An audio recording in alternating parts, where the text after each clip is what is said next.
हाँ बंदे की गाड़ी टेढ़ी गई होगी, इसने बचाने की कोशिश की मतलब ना। सबसे पहले भैया गाड़ी का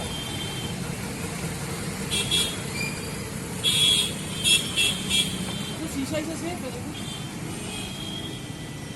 नहीं घंटा सेफ है।